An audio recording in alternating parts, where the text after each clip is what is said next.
Di para sahabat itu, kaum muslimin, yang terbayang bagi mereka itu adalah infak, yang terbayang bagi mereka adalah sebuah kebahagiaan, keselamatan di akhirat yang kekal dan abadi di sisi Allah tabaraka wa taala. Semua kita boleh klaim sekarang, kamu cinta Nabi, cinta Ustaz. Cinta Nabi, cinta Ustaz. Termasuk saya, cinta Nabi, cinta. Kapan tahunya? Besok di akhirat. Maka apa kata Nabi sallallahu alaihi wasallam? Amalur rajuli biyadih.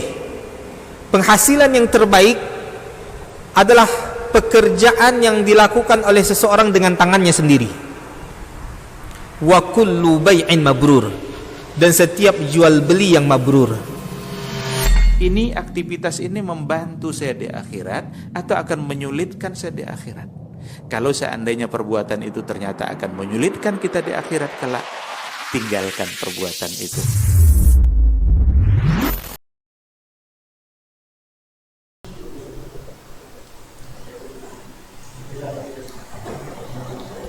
Bapak-bapak dan ada ibu-ibu, Masya Allah. Bapak dan ibu-ibu, calon bapak-bapak dan calon ibu-ibu, masih ada calon? Alhamdulillah. Para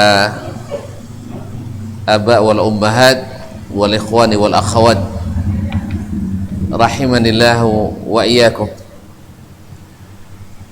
Mudah-mudahan Allah Subhanahu wa taala menerima kita di antara hamba-hambanya yang bersyukur.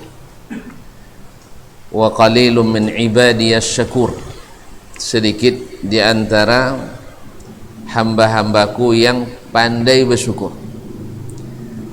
Oleh itu kita berharap kepadanya, kita termasuk hamba-hambanya yang bersyukur kepadanya. Kehadiran kita pada kesempatan yang berbahagia ini mudah-mudahan sebagai tanda syukur kita kepadanya Subhanahu wa ta'ala atas segala nikmat karunia yang diberikannya, yaitu nikmat iman, nikmat Islam, nikmat hidayah yang telah diberikan kepada kita. Semoga dengan bersyukur kita, nikmat yang diberi semakin bertambah di kemudian hari. Semoga salawat dan salam kepada baginda Rasulullah sallallahu alaihi wasallam. Semoga kita dikuatkan Allah Subhanahu wa taala untuk setia mengikuti sunnah Nabi alaihi salatu wassalam, apalagi di hari-hari yang penuh dengan cobaan dan fitnah. Memegangnya seperti memegang bara api, tak dipegang kita butuh, dipegang kita kepanasan. Tetapi Allah Subhanahu wa taala siapkan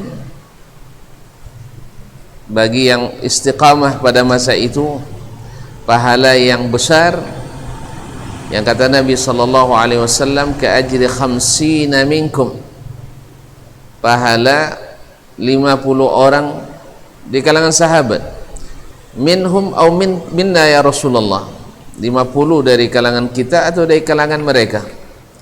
Kata Nabi sallallahu alaihi wasallam, bal ajrul 50 minkum, yaitu pahala 50 orang dari kalian.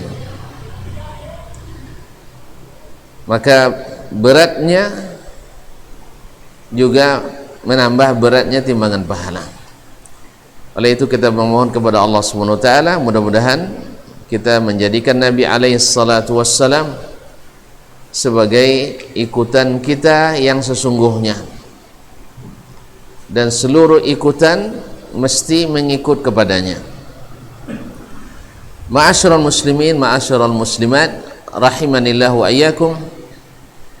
Kemudian terima kasih kepada saudara-saudaraku di sini di Rumah mengaji Al-Azzam. Masya Allah. Ini Abu Azzam nih kayaknya.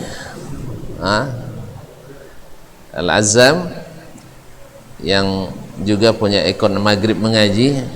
Berarti harus setiap maghrib mengaji ya. Setiap maghrib. Masya Allah, tabarakallah. Tapi baru satu tadi. Baru satu kali. Setiap maghrib.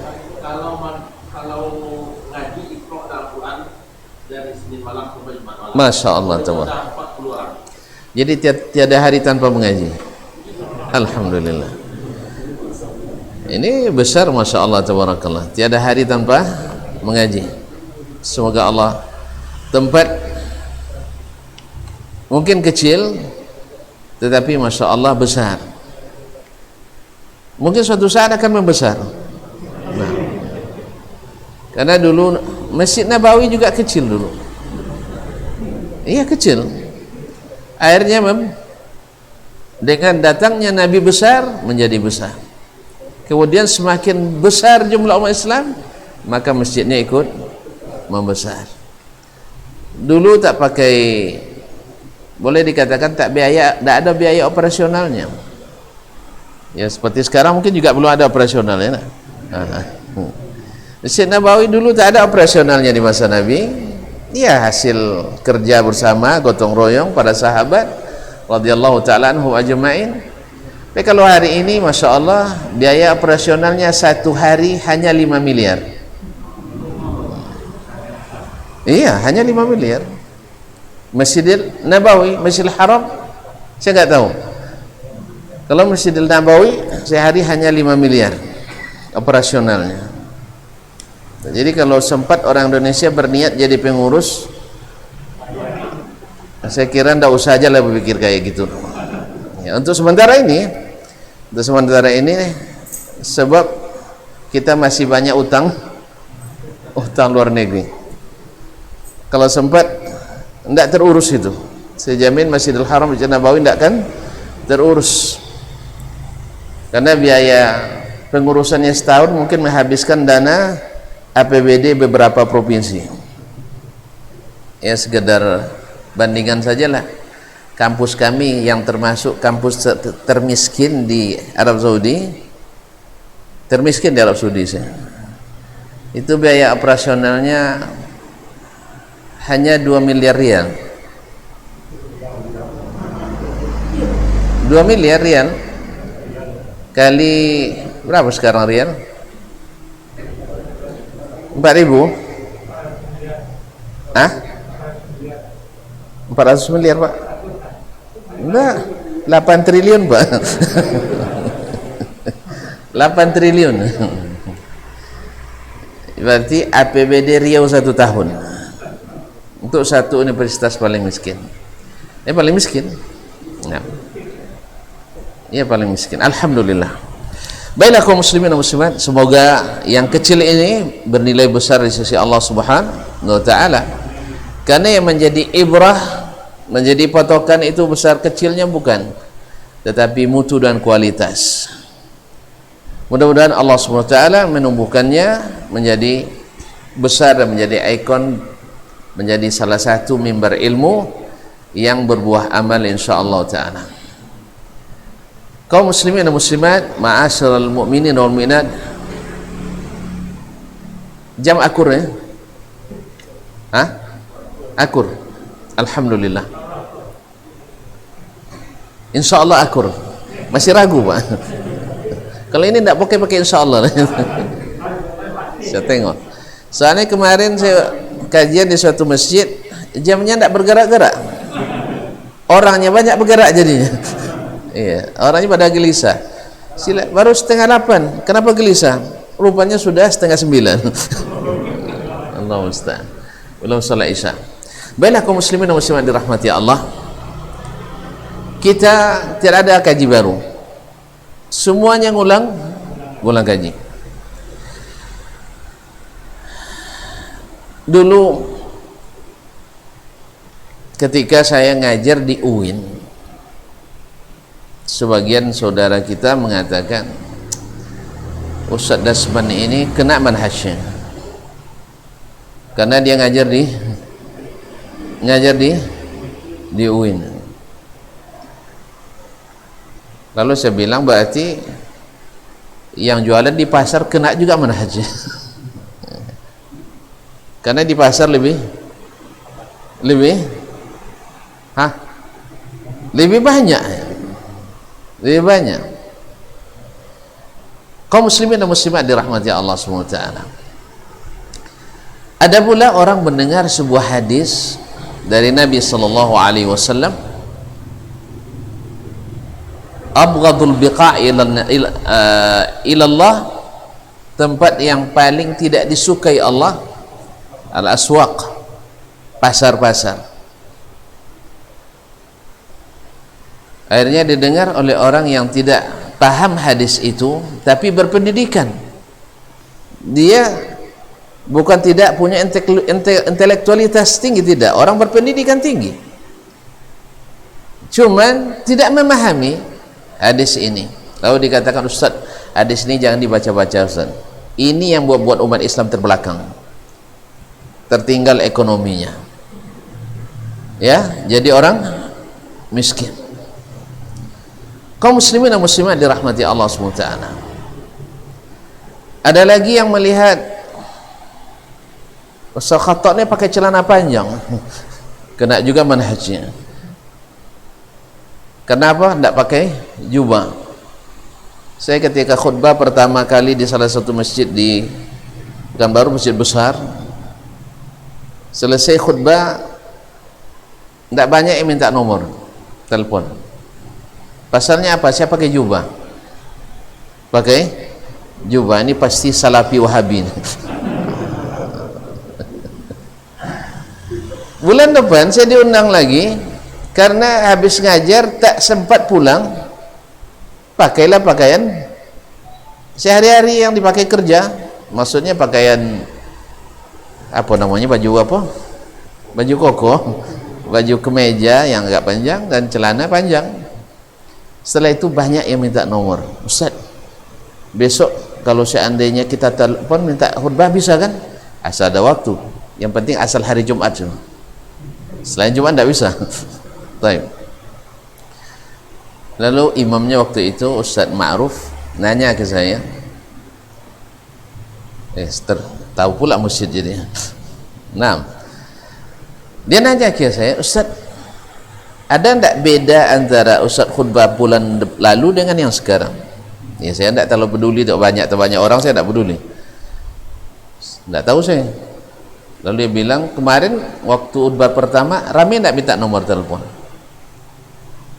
Ada, tapi tidak banyak memang, 3 orang, 4 orang, 2 orang, saya lupa juga. Terus kalau tadi ramai kan? Ramai, saya bilang. Tahu tidak? Kemarin mereka tidak minta nomor Ustaz karena Ustaz pakai jubah. Karena pakai jubah, sehingga dianggap Salafi Wahabi. Karena juga belum lama ada kasus yang terjadi di negeri ini, di kota ini. Nah, lalu sekarang kenapa? Nah, sekarang Ustaz sudah jadi hizbi. Nah, ya karena sudah pakai celana panjang. Kaum muslimin dan muslimat dirahmati Allah. Kemarin ada lagi yang bilang, sampai ke Ummi Abdurrahman, Ustaz Dasman tuh baru 2 tahun belakangan dia kenal sunnah. Sebelumnya dia tak kenal sunnah. Bagus juga. Saya nak cross check sebenarnya siapa yang ngomong, tapi tidak usah. Iya, baru 2 tahun belakangan, sebelumnya bukan, tidak kenal sunnah. Jadi begini kaum muslimin dan muslimat dirahmati Allah. Ada hal-hal yang sebenarnya minas thawabit, sesuatu yang permanen, tak berubah, suatu jalan yang tak boleh dilalui kecuali jalan itu, suatu manhaj, metodologi beragama, berdakwah, berakidah, memahami. Dan ada yang sifatnya fatwa yang berubah dengan berubahnya masa, waktu, tempat, dan keadaan. Saya juga lupa, di awal saya pulang dulu ceramah di Akramun Nas. Waktu itu saya membawakan cerita Ibnu Abi Zaid Al-Qayrawani yang merupakan imam mazhab Maliki terbesar di Andalus di masanya, di Qayrawan.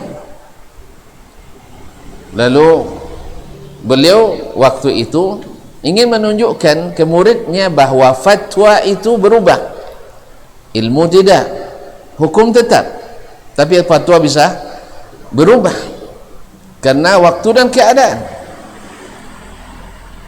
Makanya waktu itu kaum muslimin dan muslimat dirahmati Allah Subhanahu wa taala, saya bawakan cerita tentang beliau di mana dalam mazhab Imam Malik bahwasanya memelihara anjing di rumah adalah dosa besar, mengurangi pahala 2 qiraat dalam sehari atau 1 qiraat sehari. Nah, sekarang dia imam besarnya pengikut mazhab Imam Malik, min kibari ahli sunnah, ahli sunnah terbesar di Andalus di masa itu. Risalahnya terkenal, Risalah Ibnu Abi Zaid Al-Qayrawani, yang berdasarkan pemahaman as-salafus salih, ahlu sunnah wal jamaah, yang diakui oleh para ulama di masanya dan setelahnya. Lalu seorang muridnya mengatakan kepadanya, "Ya Imam, ya Aba Abdillah, kenapa anda memelihara anjing di rumah?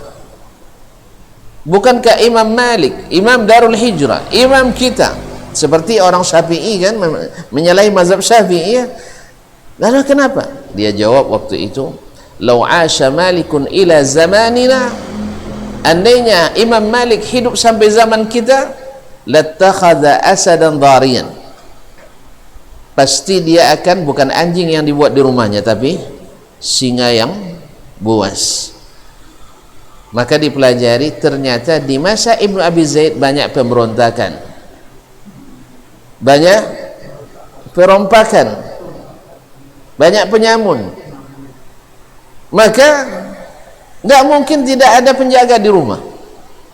Maka beliau fatwanya bukan fatwa lagi, amal nyatanya beliau membuat penjaga di rumahnya anjing. Karena ilmu mengatakan, kaum muslimin dan muslimat dirahmati Allah, kalaulah mengembala kambing karena takut diserang serigala, serang serigala kan mati, boleh untuk menjaganya dengan anjing. Kalaulah menjaga kebun karena takut diganggu oleh binatang, boleh menjaga dengan anjing. Betul kan? Apakah menjaga manusia tidak lebih besar daripada menjaga hewan ternak, menjaga menjaga keamanan kebun? Beginilah fikihnya para ulama itu. Dia tidak merubah hukum, tetapi dalam kondisi seperti ini fatwanya berubah. Sebagaimana tidak ada ulama yang berbeda pendapat tentang halalnya babi. Halal apa haram? Haram, tak ada khilaf. Tetapi bila dalam satu keadaan, maka babi bukan halal. Saya tidak katakan halal.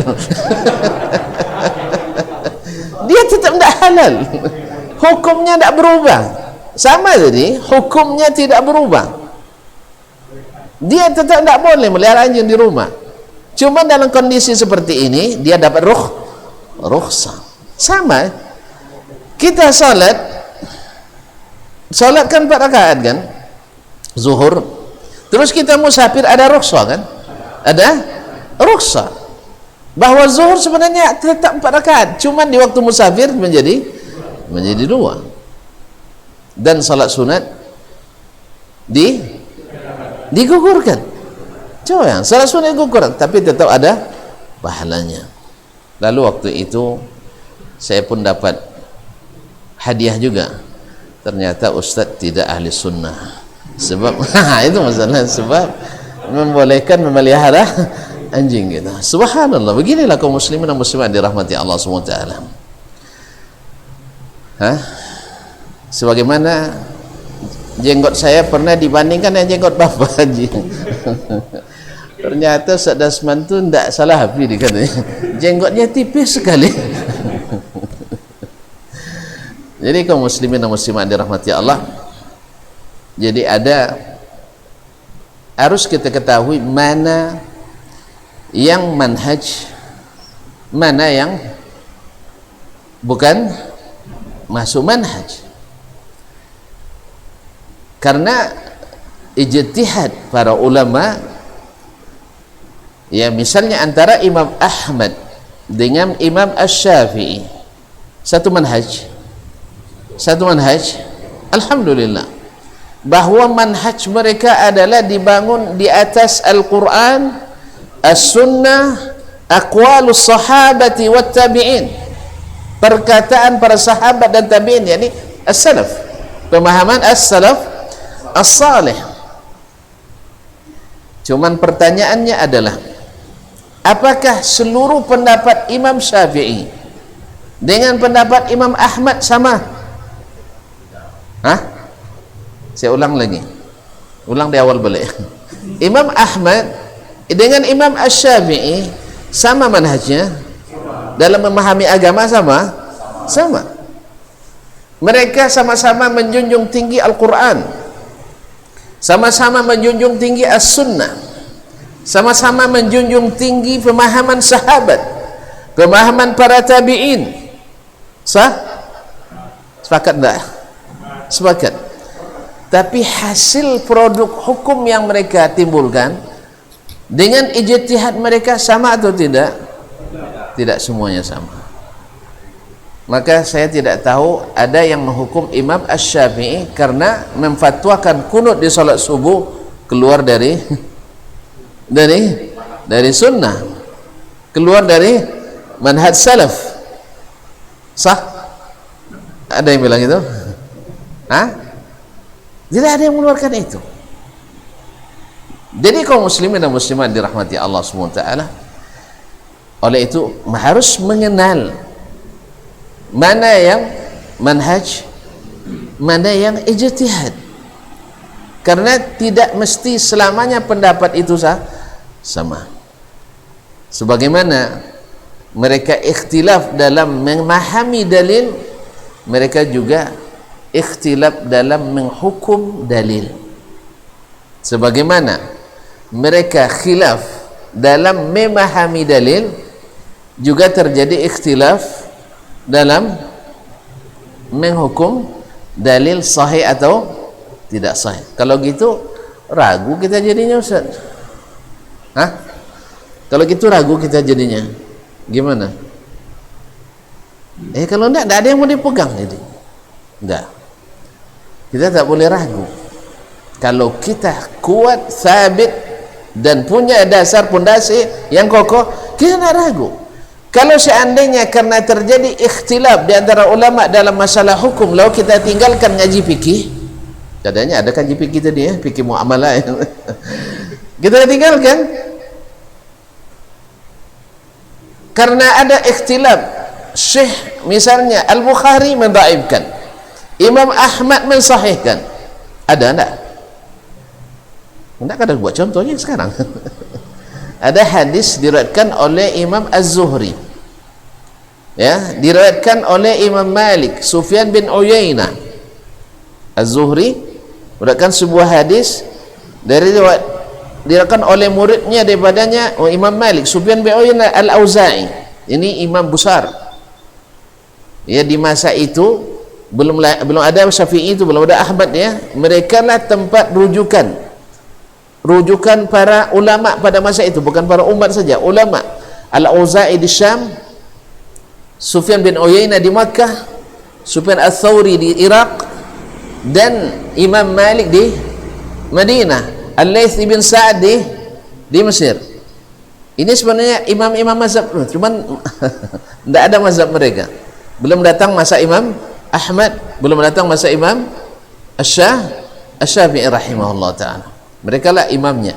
Nah, mereka meriwayatkan dari Imam Az-Zuhri sebuah hadis berbeda dengan riwayat Ma'mar ibn Rashid Al-Azdi dari Imam Az-Zuhri. Imam Ahmad mengatakan kedua riwayat sahih. Imam Ahmad mengatakan kedua riwayat sahih, didukung oleh Muhammad bin Yahya Az-Zuhli, gurunya Imam Al-Bukhari. Imam Al-Bukhari rahimahullah ta'ala mengatakan tidak sahih, diikuti oleh muridnya At-Tirmizi. Ya, tidak, Imam At-Tirmizi. Yang sahih adalah riwayat Imam Malik dan Sufyan bin Uyainah dan Auza'i. Ini ikhtilaf mereka. Apakah gara-gara ikhtilaf para imam ini lalu kita tinggalkan ilmu? Tidak. Karena apa? Karena alhamdulillah tidak ada satupun hadis yang dhaif sepakat disahihkan oleh seluruh ulama, dan tidak pula ada hadis yang sahih sepakat mereka mendhaifkan. Enggak ada. Soal ikhtilaf biasa Pak ya, kita juga ikhtilaf dalam berpandangan. Ulama fikih berikhtilaf, ulama nahwu berikhtilaf, cuman masing-masing mereka dalilnya ada yang kurang kuat, ada yang lebih kuat. Makanya di situ kita perlu berilmu. Kaum muslimin dan muslimat dirahmati Allah SWT. Kenapa kita tidak boleh ragu?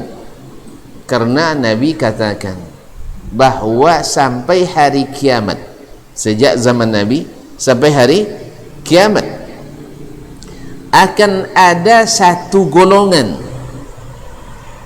satu ta'ifah, jamaah, lan tazala ta'ifatun min ummati mansurin la yadurruhum man khadalahum hatta taqumas sa'ah. Akan selalu ada, berarti tidak ada zaman kecuali ada, tidak ada tempat kecuali ada. Apa? Sekelompok umatku mansurin, senantiasa diberikan Allah pertolongan. Pertolongan ini kaum muslimin dan muslimat dirahmati Allah SWT bukan diukur dengan banyaknya pengikut, tidak.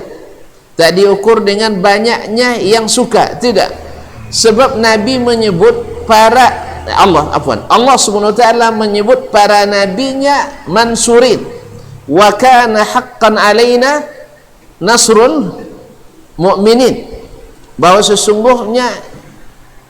sesungguhnya kami berkewajiban atau kami pasti menolong hamba-hamba kami yang beriman. Dan di antara para rasul itu ada yang tidak punya pengikut, tapi dia mansur, bukan makan surang, tidak. Ini salah paham. Mansur maknanya adalah ditolong Allah SWT. Artinya apa? Walaupun tak ada yang ikut, dia tak pernah lemah. Walaupun dia tak ada yang mengikut, tapi dia tidak rusak. Inilah orang-orang yang kata Nabi SAW, mereka yang dianggap ghuraba, tuba lil ghuraba, ditafsirkan oleh Nabi SAW langsung adalah alladhi yuslihu ma afsadan nas, atau qaumun salihun inda fasadin nas, yaitu orang yang salih, tetap salih walaupun di lingkungan yang rusak. Bukankah istri Fir'aun di mana tinggalnya? Di istana siapa? Fir'aun. Lingkungan rusak atau lingkungan tidak rusak? Dia rusak. Dia mansurah, dia tetap dalam keadaan beriman. Maka mana yang lebih dahsyat rusaknya pasar Cipuan daripada istana Fir'aun? Makanya antum jualan di pasar Cipuan, saya tak akan katakan rusak manhajnya. Jelas? Selama antum bisa menegakkan kebenaran, menegakkan kejujuran, menegakkan ketaatan, dan melakukan amar ma'ruf nahi mungkar sesuai dengan kemampuan, antum mansur. Makan? Anda makan surang. Iya, menang antum, mansur. ditolong oleh Allah Subhanahu wa taala. Oleh itu kaum muslimin dan muslimat, sebagaimana lingkungan yang sehat sekalipun belum juga jaminan membuat kita mansur. Bukankah istri Nabi Nuh alaihissalam tumbuh di rumah yang saleh? Ya kan, kanata tahta abdaini min ibadina salihaini fa khanatahuma. Makanya hadir di tengah-tengah kelompok yang sudah ngaji juga tidak jaminan kita tidak boleh gurur dan ujub. Bahagia boleh ya, tapi gurur dan ujub tidak boleh, apalagi sombong dan takabur.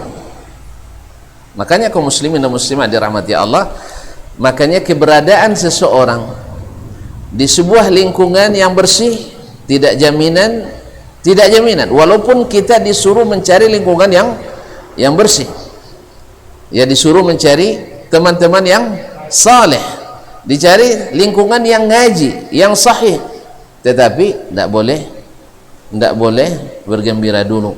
Kata Imam Ahmad rahimahullah ta'ala, Imam Ahmad rahimahullah, di saat beliau akan meninggal dunia, di saat ketika sudah mulai di bawah alam sadarnya dan ditalqin oleh murid-muridnya yang sebagian adalah anaknya.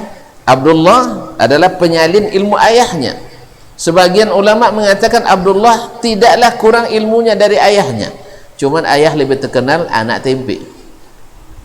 Paham? Jadi kalau ayah paling terkenal, anak tidak bisa naik. Tapi kalau anak terkenal, ayah langsung terangkat. Itu anak saya tuh. Iya. Tapi anak tidak mungkin bilang itu ayah saya, tidak berguna betul, dibanding itu anak saya yang didik kan. Subhanallah. Imam Ahmad rahimahullah ta'ala ketika itu datang syaitan kepadanya di bawah alam sadar ketika orang yang mentalkin menyuruh la ilaha illallah, dia bilang la ba'du la ba'd. Lalu ketika beliau siuman, anaknya Abdullah bilang, ya abati, tadi ketika kami talkin la ilaha illallah engkau mengatakan la ba'du, tidak mau ditalkin, kenapa? Qala ja'ani syaitan, ja'a syaitan mengatakan kepadaku, futtani ya Ahmad, futtani ya Ahmad, engkau telah lulus dari godaanku.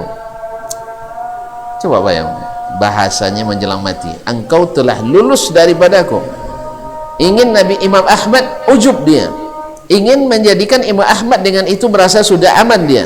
Apa kata Imam Ahmad? La ba'du, belum sampai saya menjejakkan kaki di surga.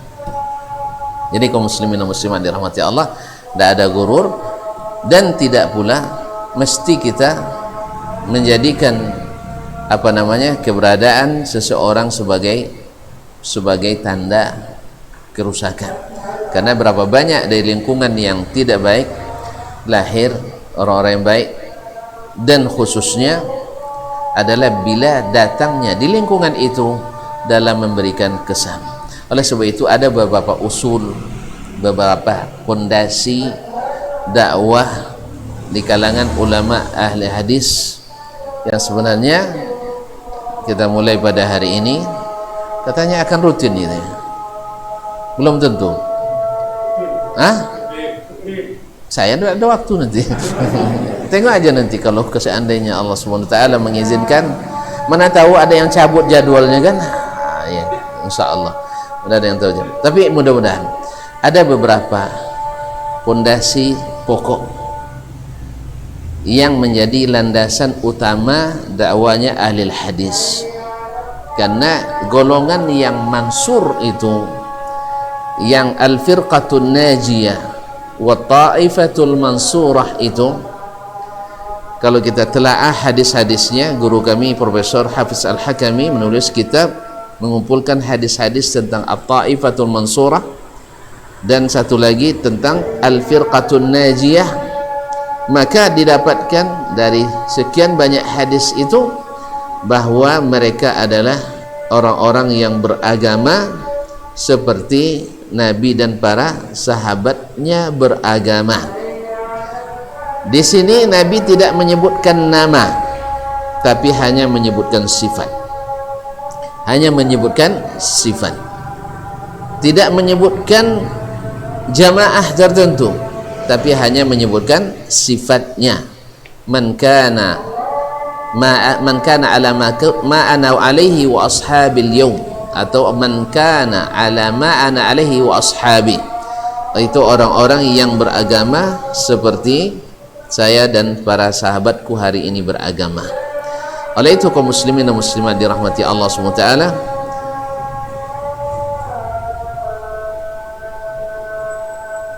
sini azan nanti. Ada azan ya? Alhamdulillah.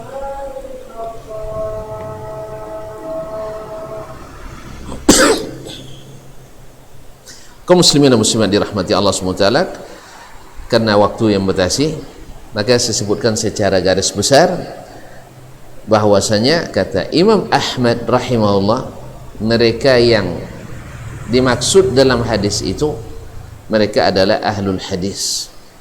Mereka adalah ahlul hadis. Wa illam yakunuhum fala adri manhum. Kalau bukan ahli hadis, maka saya tidak tahu siapa golongan yang selamat itu. Siapa itu ahli hadis? Beliau mengatakan kullu musta'milin lil hadis. Semua orang yang dalam beragamanya memakai hadis. Semua orang yang beragamanya memakai hadis. Bahkan seperti kata Imam Sufyan Ats-Tsauri rahimahullah, law istata'ta alla tahukka ra'saka illa bil athar faf'al. Kalau kau sanggup tidak menggarut kepala ketika gatal kecuali ada dalil, kenapa garut kepala? Lianna Nabi sallallahu alaihi wasallam kana yahukku ra'sahu, karena Nabi pernah menggarut kepalanya. Jelas? Kenapa kamu makan pakai garpu misalnya kan? Nah, lalu antum katakan misalnya ada asar. Jadi begitu kata Sufyan Ats-Tsauri rahimahullah, seandainya kau bisa tidak menggarut kepalamu kecuali dengan dalil, maka lakukan. Disinilah nanti akan terjadi pemisah siapa yang setia dan siapa yang hanya manis di bibir saja. Jadi cinta yang manis di bibir saja. Kan ada cinta yang hanya manis di bibir. Kalau menyanyi pandai, berlagu pandai. Cuman kaum pelagu ini banyak dusta ya nah? Makanya kalau ada orang berdusta selalu dibilang orang dah mulai berlagu pula.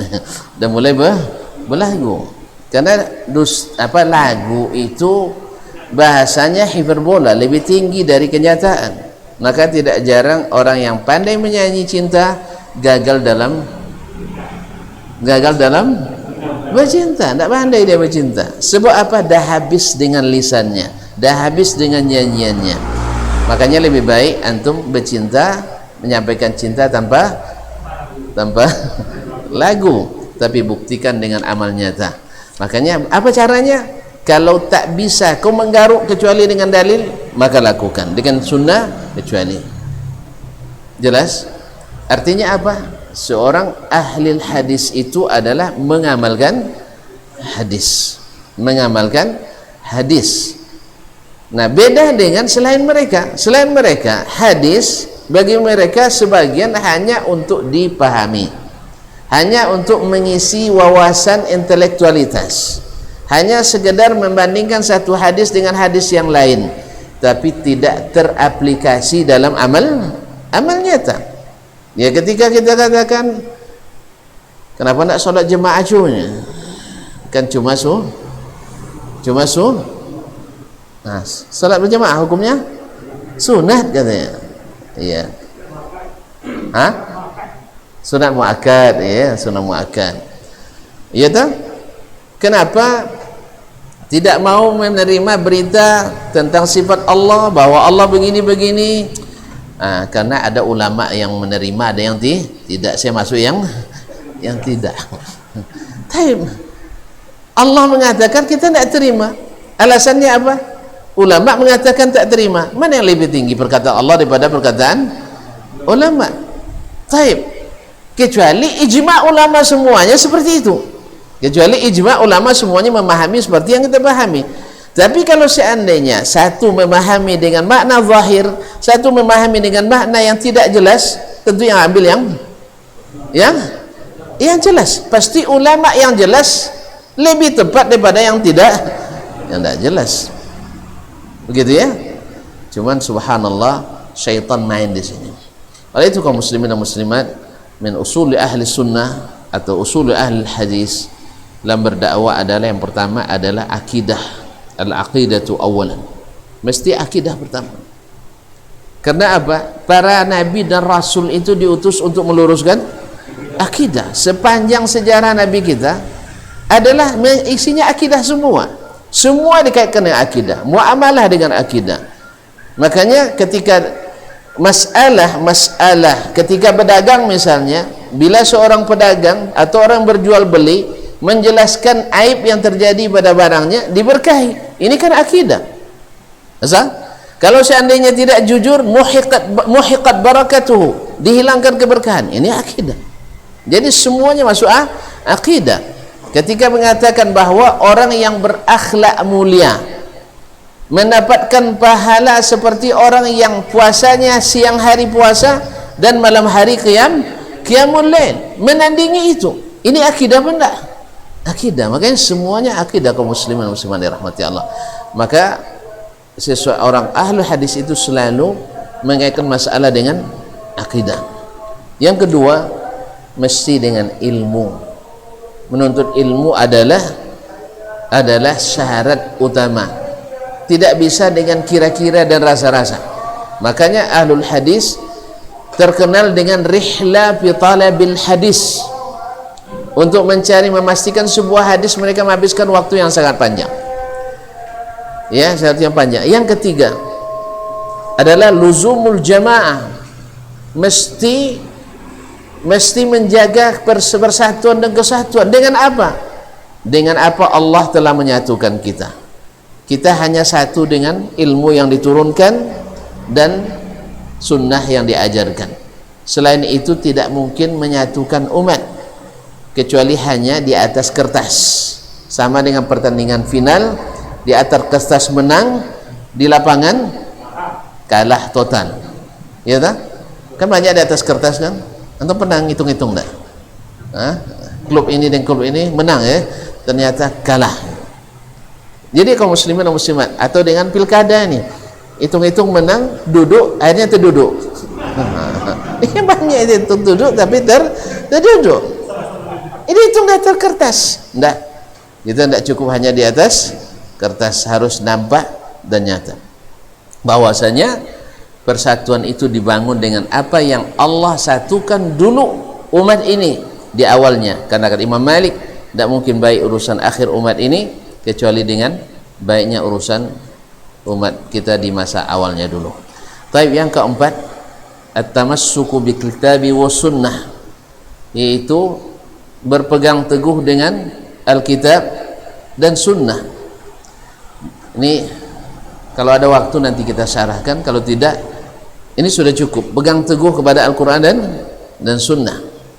Yang kelima adalah ta'atu al-jama'ah awal imamah wa ta'atu walil amri, yaitu menghormati kepemimpinan orang yang diberikan amanah untuk memimpin ngurus masyarakat, atau as-sam'u wa ta'ah liwali al-amri.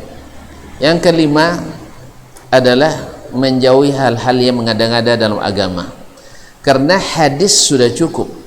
Tidak ada satupun yang diada-adakan dalam agama kecuali berimbas pada memalsukan. Sering terjadi pemalsuan hadis akibat tidak dijumpai dalilnya dalam hadis, tegak dibuat hadis. Makanya aliran-aliran sempalan dalam Islam mesti punya andil dalam memalsukan hadis.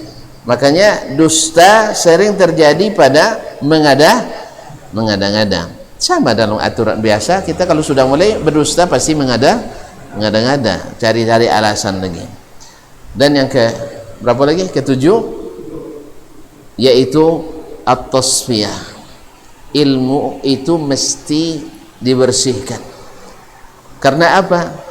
Karena pada asalnya di zaman Nabi ilmu itu bersih. Orang hanya kembali kepada Allah dan Rasul. Ulama-ulama sahabat waktu itu kembalinya kemana? ke kitabullah, ke Rasulullah sallallahu alaihi wasallam. Demikian juga setelah Nabi wafat, mereka kembali kepada kitabullah dan sunnah Rasulullah sallallahu alaihi wasallam. Dan itu, tapi ketika akhir atau masa-masa setelah zaman utama al-qurunul faddalah, mulai masuk dalil-dalil yang tidak ada dalam Al-Quran, dalam sunnah Nabi sallallahu alaihi wasallam, lahirnya bid'ah, maka akhirnya banyak bercampur dengan ilmu yang sahih. Tadi saya katakan hadis palsu dikira hadis masyhur. Hadis masyhur tapi tidak sahih. Hadisnya masyhur tapi tidak sahih. Maka harus ada tasfiyatul ilmi. Makanya dalam kaedah memahami istidlal dengan sunnah itu di kalangan ahli sunnah mesti memastikan kesahihan dalil, mesti memastikan kesahihan dalil dan keabsahan pemahaman. Ini secara garis besar. Mudah-mudahan Allah SWT masih memberi kita waktu untuk bertemu kembali. Kesimpulan kita hari ini adalah bahwasanya apa yang datang dari Nabi alaihissalatu, dari Allah dan Rasulnya sallallahu alaihi wasallam, itulah manhaj yang sesungguhnya. Dan ijtihad ulama itu karena bisa saja disebabkan oleh faktor keadaan, faktor situasi, faktor lingkungan, sehingga fatwa kadang berubah, dan berubahnya fatwa tidak otomatis merubah hukum. Tidak otomatis merubah hukum. Misalnya orang sakit boleh dijamak, ya tak? Tapi hukum solat pada waktu kan tidak berubah. Hukum asalnya tetap solat pada waktu. Cuman karena dia dalam keadaan sakit, maka dia jamak. Nah, wallahu taala alam wa sallallahu ala nabiyyina Muhammadin wasallam. Mudah-mudahan Allah memberikan kita ilmu yang bermanfaat, amal yang saleh, dan diterima oleh Allah tabaraka wa taala. Terima kasih dan mohon maaf. Wa subhanakallah bihamdik, asyhadu an la ilaha illa anta, astaghfiruka wa atubu ilaik. Wassalamualaikum warahmatullahi wabarakatuh.